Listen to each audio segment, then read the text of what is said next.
بسم الله الرحمن الرحيم. الحمد لله رب العالمين، والصلاة والسلام على سيد المرسلين وعلى آله وأصحابه أجمعين. أما بعد فأعوذ بالله من الشيطان الرجيم. بسم الله الرحمن الرحيم.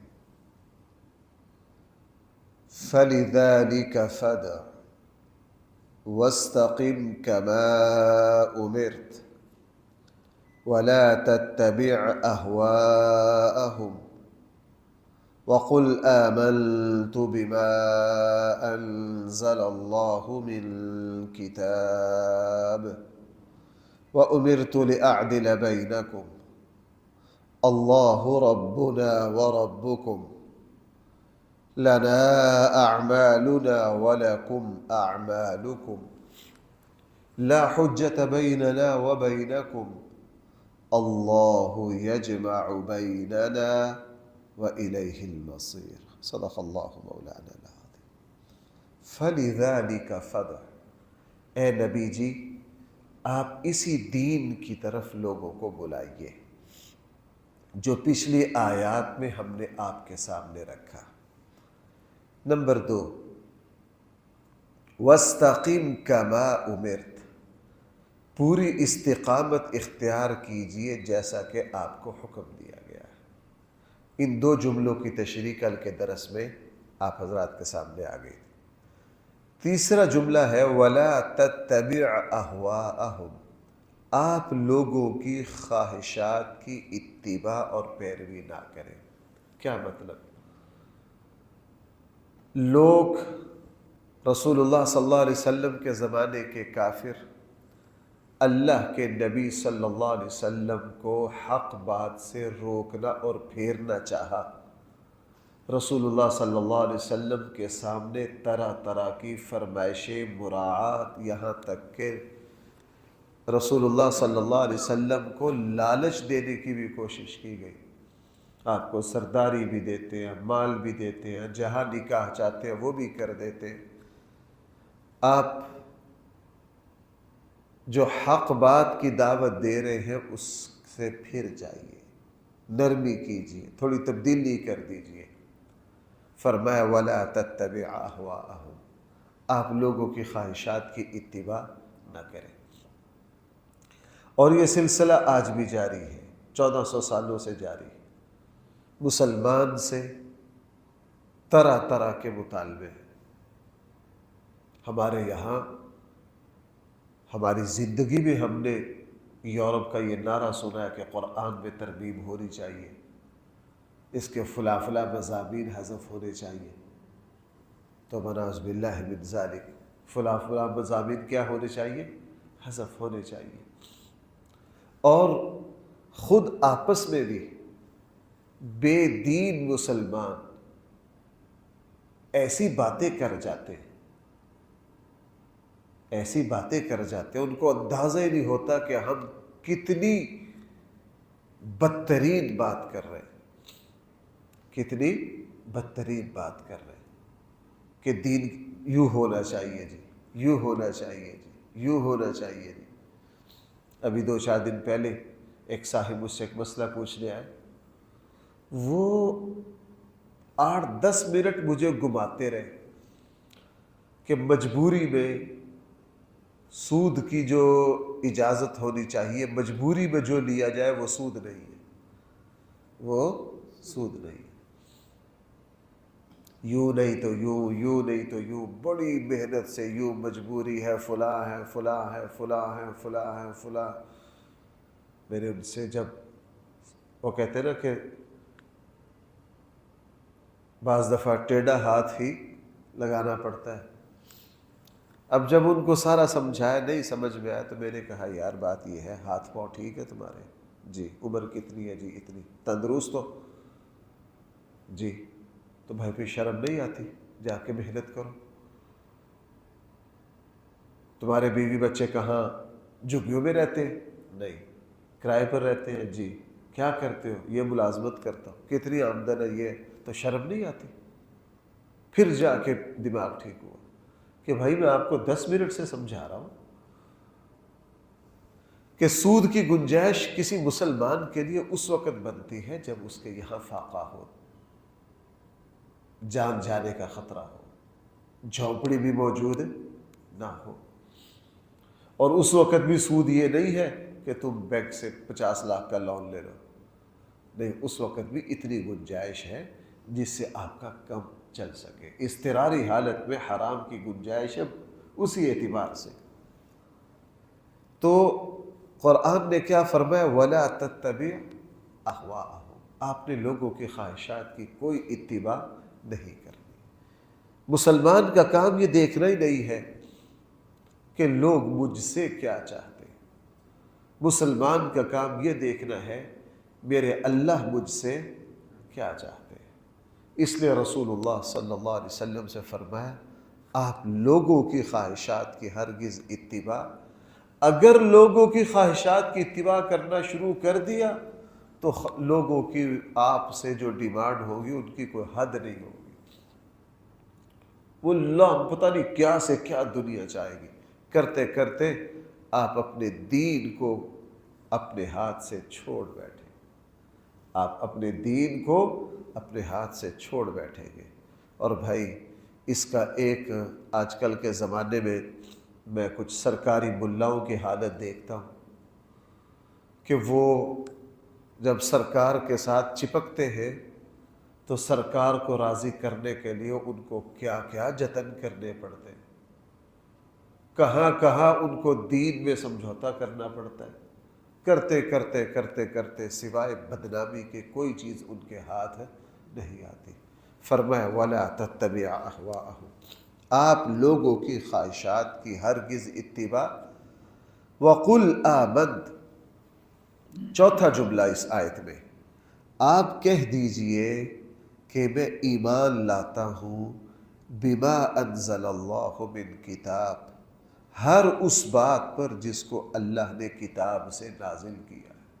محاورتاً یوں بھی ترجمہ کر سکتا ہوں، میں ایمان لاتا ہوں اللہ تعالیٰ کی طرف سے اتارے جانے والی ہر کتاب میں جو کچھ ہے میں اس پر ایمان لاتا ہوں. اس لیے بھائیو میں نے آپ سے پہلے بھی بات عرض کیا، مسلمان جو ہے یہ ساری آسمانی کتابوں کو مانتا ہے. آج یہ سوال ہوتا ہے یار تم اپنے آپ کو مسلمان کہتے ہو، عیسائی یہ سوال کرتے ہیں، یہودی یہ سوال کرتے ہیں کہ ہم بھی آسمانی دین کو مانتے، ہم بھی وحی کو مانتے، ہم بھی پیغمبر حق حضرت موسیٰ حضرت عیسیٰ کو مانتے، ہم بھی کتاب حق انجیل اور تورات کو مانتے، تم ہمیں مسلمان کیوں نہیں مانتے؟ بھئی ہم آپ کو واقعتاً مسلمان نہیں مانتے. ہم مسلم صرف ہم ہیں. کیوں؟ آپ کچھ کو مانتے ہو کچھ کو نہیں مانتے. یہودی حضرت موسیٰ اور تورات کو مانتے، انجیل اور حضرت عیسیٰ قرآن کریم اور رسول اللہ صلی اللہ علیہ وسلم کو یہودی نہیں مانتے.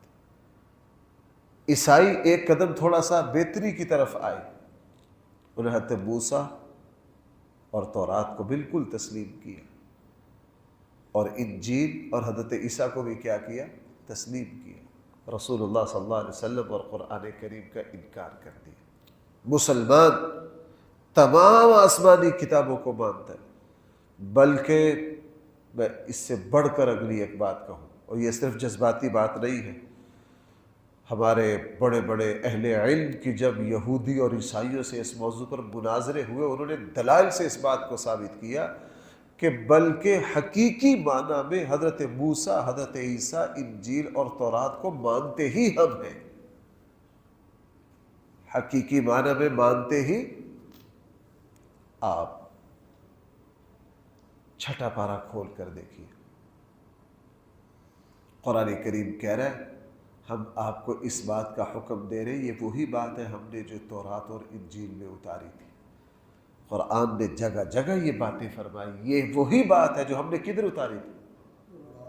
تورات اور انجیل میں ہم نے یعنی قرآن ہمیں 10 ان باتوں کا حکم دیتا ہے اور ساتھ حوالہ دیتا ہے. ہم نے یہ بات کدھر اتاری تھی؟ تورات میں بھی. اس سے یہ پتہ چلا کہ جس وقت ہم قرآن کریم پر عمل کرتے ہیں ہم اصلی انجیل پر بھی کیا کر رہے ہوتے ہیں؟ عمل کر رہے ہوتے ہیں. اصلی انجیل تمہاری نہیں، جو کس پر اتری تھی حضرت، جو واقعی اللہ کا کلام تھا. جب ہم قرآن پر عمل کر رہے ہوتے ہیں تو ہم اصلی تورات جو کوہ طور پر اللہ کی طرف سے کس پر اتری تھی؟ حضرت موسیٰ علیہ السلام. ہم اس پر کیا کر رہے ہوتے ہیں؟ اور جتنے صحائف نبیوں پر اترے، موجودہ انجیل میں تقریباً 39 کے قریب صحیفے، اور قرآن نے کہا صحف ابراہیم و موسیٰ. قرآن نے صحیفوں کا تذکرہ کیا. تو پہلے نبیوں پر جتنے سچے صحیفے اترے ہم ان پر بھی کیا کرتے ہیں؟ ہمارا تو قرآن جو شروع ہو رہا ہے کہاں سے؟ والذین یؤمنون بما انزل الیک وما انزل من قبلک. اے نبی جی، جو کچھ آپ کی طرف اتارا گیا اور جو کچھ آسمان سے پہلے نبیوں پر اتارا، ہم اس پر کیا لاتے؟ ایمان لاتے. ان پر ایمان لاتے. موجودہ کہتے ہیں اگر ایمان لاتے پھر اس پر عمل کیوں نہیں کرتے؟ بھائی تم نے انجیل اور تورات کو عمل کرنے کے قابل چھوڑا نہیں. تم نے تحریفیں کر کر کے ان کا حلیہ بگاڑ دیا. ان کا کیا کر دیا؟ میں نے آپ کو کئی مرتبہ کہا میرے پاس انجیل ہے، میں لاتا ہوں، آپ 2-4 دن اس کو پڑھ کے دیکھیے. ڈاکٹر صاحب 15 منٹ پڑھ کے یہ نہیں پتہ چلتا کہ کہاں سے بات چل رہی ہے، کہاں شروع ہو رہی ہے. جیسے کسی کے اقوال ہو، جیسے کسی کے کیا ہو؟ اقوال ہو. آئے ہائے، قرآن کو پڑھ کر دیکھو دنیا کیوں مر جاتی ہے قرآن پر. وہ یورپ کا گورا جو عربی نہیں جانتا وہ قرآن کا ترجمہ 2-4 آیتوں کا پڑھ کے ہل جاتا ہے. پتہ چلتا ہے آیات بینات ہے. قرآن کی ایک ایک آیت کیا ہے؟ واضح ہے. کسی بھی زبان میں ترجمہ کرو پتہ چلتا ہے کیا ہو رہا ہے. انہوں نے اپنی کتابوں کا ایسا حلیہ بگاڑا، ایسا حلیہ بگاڑا، اس کو پڑھ کے دیکھتے پتہ ہی نہیں چلتا کہ یہ کیا کیا رہے. لگتا ہی نہیں یہ اللہ کا کلام ہے، لگتا ہے پتہ نہیں کس کے اقوال اکٹھے کر رکھے. بہرحال فرمایا قل آمن، آپ کہہ دیجئے میں ایمان لاتا ہوں، بما، اس پر جو نازل کیا اللہ تعالیٰ نے کتاب سے. وَأُمِرْتُ لِأَعْدِلَ بَيْنَكُمْ، مجھے حکم دیا گیا ہے میں تمہارے درمیان انصاف کروں. بھائی مجھے حکم دیا گیا ہے میں تمہارے درمیان کیا کروں؟ انصاف. انصاف سے پورے کے پورے دین پر عمل کروں، تمہاری طرح نہیں کچھ پر عمل کروں اور کچھ پر نہ عمل کروں. پورے کے پورے دین پر عمل کروں، پورے کے پورے دین پر. دیکھو بھائیو، اگر ہم پورے کے پورے دین پر عمل نہیں کرتے ہم اپنے دین کے ساتھ انصاف نہیں کرتے. میں اکثر یہ بات عرض کرتا ہوں اور ہم نے یہ بات اپنے بڑوں سے بھی سنی، ہم پسند کے دین پر عمل کرتے ہیں. کس پر؟ جس کو خوشبو پسند ہے نا طبی طور پر، اس کو خوشبو کی سنت بڑی یاد رہتی ہے. اس کو یہ سنت بھول جاتی ہے کہ کوئی دوسرا مسلمان آئے اٹھ کو اس کو جگہ بھی دینی. اب وہ صرف ایک سنت کا دیوانہ ہے خوشبو والی کا، اصل میں اس کو طبی طور پر یہ چیز پسند ہے. طبی طور پر کیا ہے؟ پسند ہے. تو ہم نے کیا کر رکھا ہے؟ جو چیز طبی طور پر ہمیں پسند ہے ہم دین کی اسی بات کو لیتے ہیں. نہیں، دین میں انصاف اور عدل یہ ہے کہ ہم دین کی ہر بات پر عمل کریں. دین کی کیا کریں؟ میں نے آپ کو کئی مرتبہ مثال دی ہے. ہمارے استاد ہیں اللہ تعالیٰ ان کو شفا عطا فرمائے بڑھاپے میں، وہ ہمیں سنت کی چھوٹی چھوٹی کتابیں جن میں 300 سنتیں ہوتی، 400 سنتیں ہوتی. 300 سنتیں بھائی تھوڑی، وہ چھوٹی چھوٹی کتابیں جن میں صرف ہمیں مشق کرواتے ان ساری سنتوں پر عمل. بھائی آج ان 10 پر عمل کر کے آنا. آج کیا کر کے آنا؟ ان 10 پہ. اگلے دن بھائی یہ جو 5 دن ہے نا یہ اگلی 10 سنتوں کے ہیں، سب نے اس پر عمل کر کے پھر پوچھتے بھائی یہ 10 پر کس کس نے عمل کیا، پھر اگلی 10، پھر اگلی 10، پھر اگلی 10 کرتے کراتے پورے سال میں 3 4 سنتوں پر کیا کرواتے، عمل کرواتے۔ ایک بات یہ، دوسری بات یہ ہے کہ ہمیں اپنے معاملات میں بھی عدل سے کام لینا ہے۔ میں نے آپ سے اسلام، ہمارے دین کا نام اسلام ہے، ہمارے دین کا نام کیا ہے؟ آیا ہمارے دین کو اسلام کے علاوہ کسی اور نام سے بھی تعبیر کیا جا سکتا ہے؟ تو اہل علم نے فرمایا ہاں، اگر ہمارے دین کو اسلام کے علاوہ کسی اور نام سے تعبیر کیا جائے گا تو وہ عدل ہے۔ ان اللہ یأمر بالعدل والاحسان وایتاء ذی القربى، اس لیے اسلام ہمارے دین کا، جیسے قرآن کے کئی نام ہیں نا، قرآن بھی ہے، کتاب بھی ہے، فرقان بھی ہے، ذکر بھی ہے، انا نحن نزلنا الذکر، قرآن کریم کے 10 نام ہیں، اور وہ اصل میں قرآن کی صفات ہیں، وہ اصل میں کیا ہے؟ اسی طرح اسلام کے صفاتی نام بہت سارے ہیں، ان میں سے اسلام کا ایک نام کیا ہے؟ عدل۔ یہ جو ہمارا دین ہے یہ انصاف کا دین ہے، یہ انصاف کر کے یہ کہتا ہے جو اللہ کا حق ہے وہ اللہ کے لیے ہے، جو بندوں کا حق ہے وہ کس کے لیے ہے؟ ہمارا دین عدل ہے۔ وہ یہاں تک بھی کہتا ہے کہ ہماری جان کا بھی ہم پر حق ہے، اس کو بھی کیا کرنا ہے؟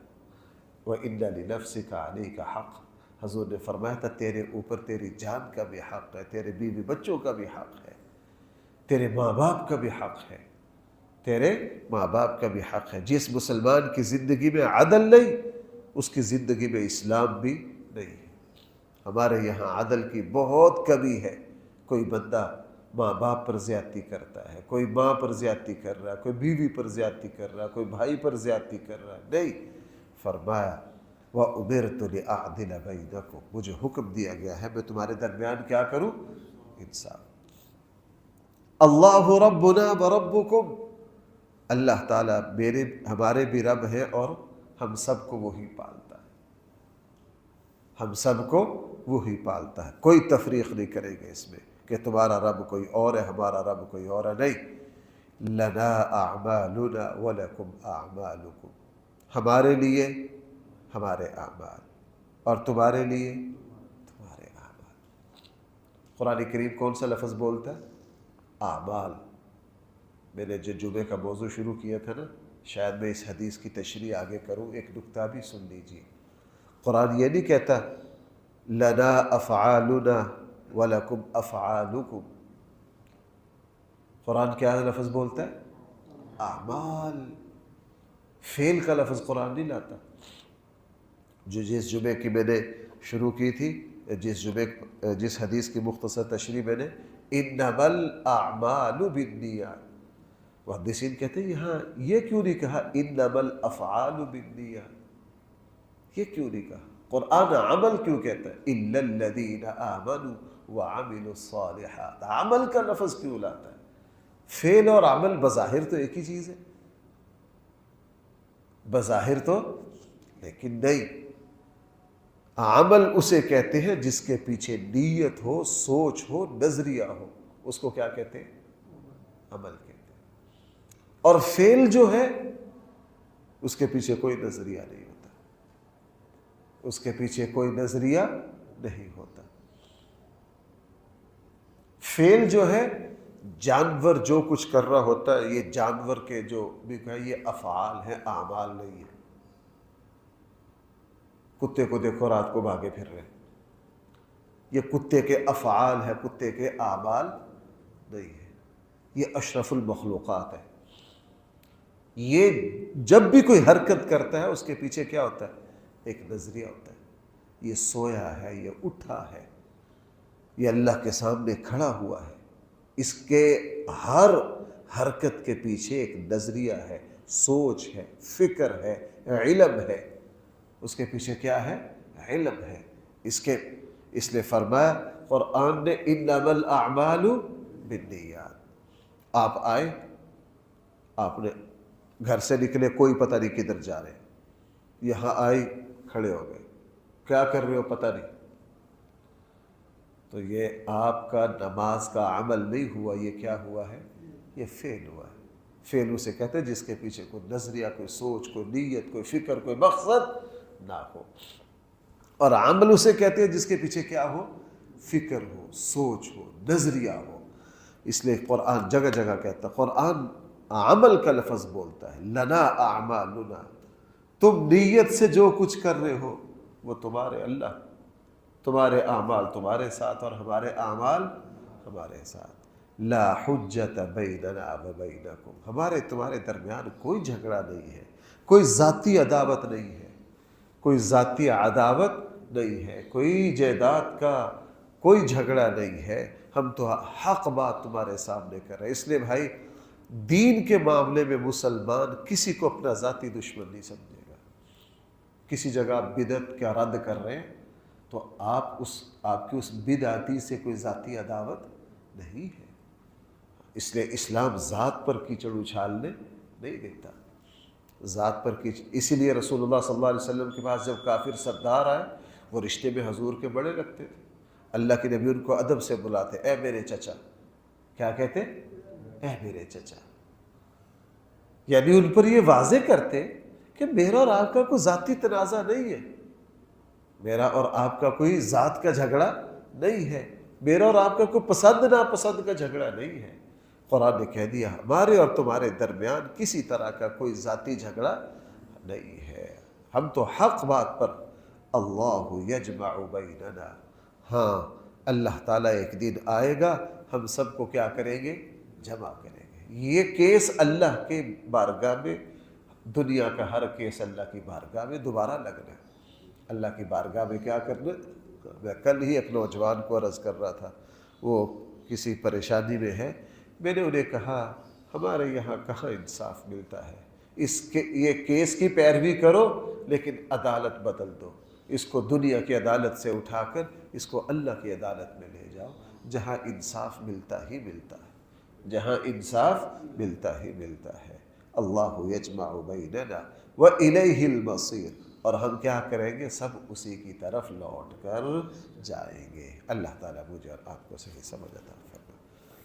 الحمدللہ رب العالمین، والصلاة والسلام على سید المرسلین وعلى آلہ واصحابہ اجمعین. ربنا آتنا في الدنيا حسنة وفي الآخرة حسنة وقنا عذاب النار. صلى الله تعالى على خير خلقه سيدنا ومولانا محمد وآله واصحابه أجمعين برحمتك يا أرحم الراحمين.